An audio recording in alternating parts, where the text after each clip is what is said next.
আমি এখানে 3 কেজির মতো আম পাতলা পাতলা করে কেটে নিয়েছি।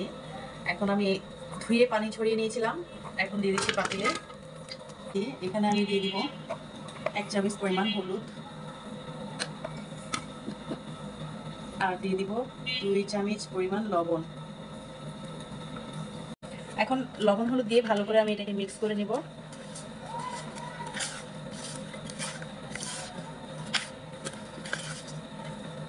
হলুদ আর লবণ দিয়ে আমি এটা ভালো করে মিক্স করে নিয়েছি, আর তেমন কিছু দিতে হয়নি।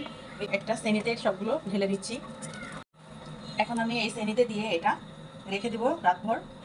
আমি এটা রাত্রে বানিয়েছিলাম, এটা আমি সারা রাত এভাবে রেখে দেবো।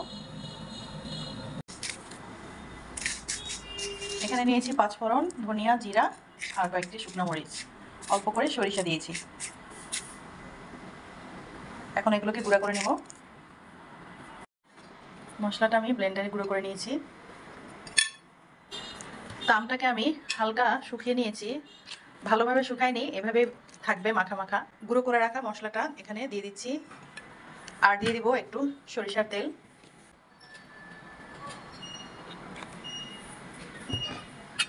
ভালো করে এটাকে মেখে নেব। আচারটা প্রায় রেডি হয়ে গিয়েছে। এখন এটাকে আমি আরো একদিন রোদ লাগিয়ে কাঁচের বয়ামে ভরে রেখে দেব। ফাইনালি আচারটা রেডি হয়ে গিয়েছে। এখন আমি তেল দিয়ে কাঁচের বয়ামে ভরে রেখেছি।